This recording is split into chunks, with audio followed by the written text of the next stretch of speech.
we can make a projection in California. The polls are closed as of now, and CNN projects that Californians have indeed voted yes on the state's newly drawn congressional district map, aiming to help Democrats win an additional up to 5 U.S. House seats in the 2026 midterm elections in 1 year. This victory marking a huge win for California Governor Gavin Newsom, a Democrat who framed this vote as a chance for his state to rebuke President Trump and to make it easier to deny him a Republican-controlled House for his final 2 years in office. Again, CNN projecting that Californians have voted yes on Prop 50 to implement the state's newly drawn U.S. House map. And CNN's anchor Alex Michelson is at the headquarters for California Democrats in Sacramento. Alex, this is a pretty quick call. The polls closed, and we said Prop 50 is going to win.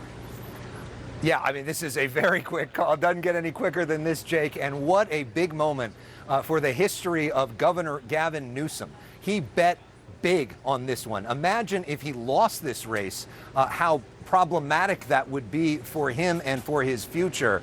He took a big bet, and he's winning big on this, sending a message not only here in California, but to the rest of the country. He has thought for years that the Democratic Party is too weak, and that the party is looking for somebody who will be stronger, not only in what they say, but in what they do.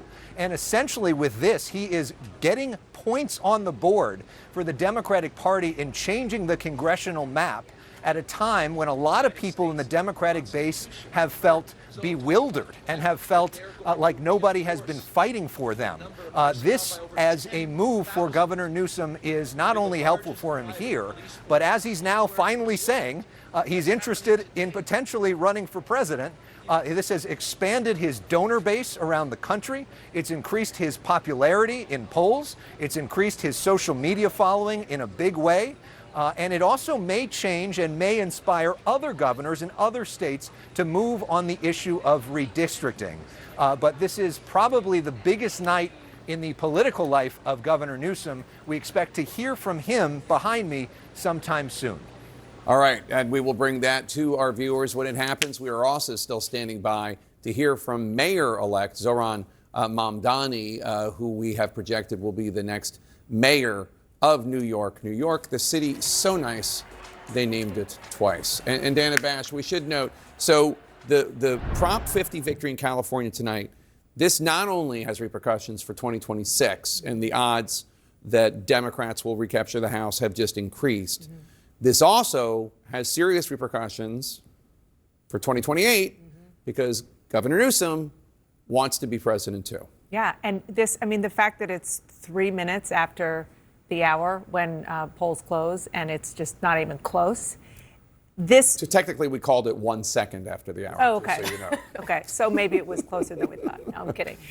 Look, this whole, as Alex just said, this was a gamble by Gavin Newsom.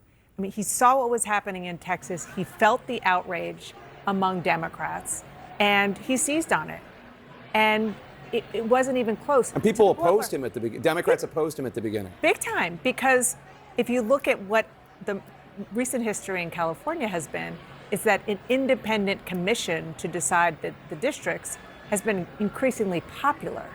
And he said, no, this is not about that. He says it's going to be temporary, we'll see, and that's technically what the ballot measure says, but it's not about that. It's about not letting Trump get away with this. He made it about Trump. It is about Trump. And just like in every other race across these elections, it was 100% about Trump. And when it's in a state like California, where the Republican Party is weak at best, it was just a blowout. And you can more easily spin things that are close. But we were able to project California the second the polls closed because the exit polling is just overwhelming.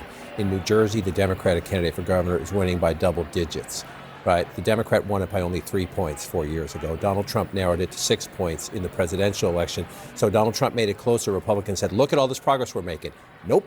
Mickey Sherrill wins by 13 points. In Virginia, Donald Trump narrowed it to 6 points. Republicans said, look at all the progress we're making. We're making Virginia purple again. We're taking it back to red.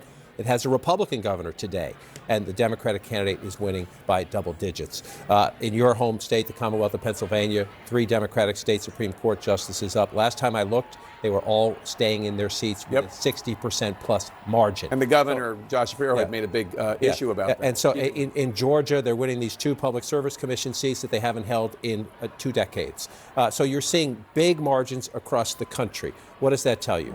That tells you voters are mad. The same cost of living and other anger at the establishment, anger at government that got Donald Trump reelected still exists. And he's in charge now, and they control both chambers. One quick thought. Number one, Trump's at 37%.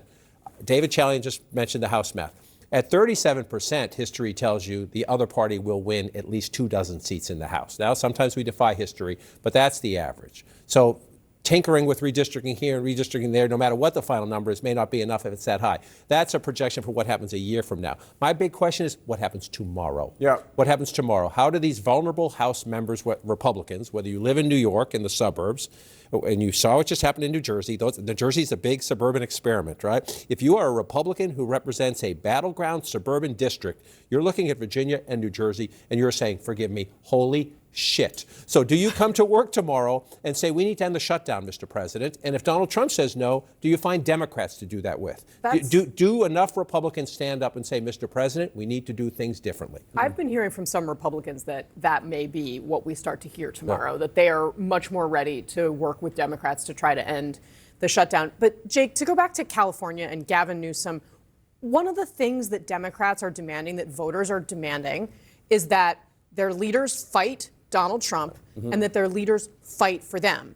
And the thing that Gavin Newsom did here was he changed. Dana made the point about this independent commission, right?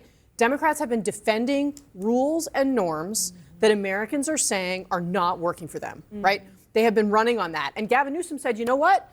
If those Republicans in Texas are going to throw out the rules and throw out the norms, I'm going to do it too.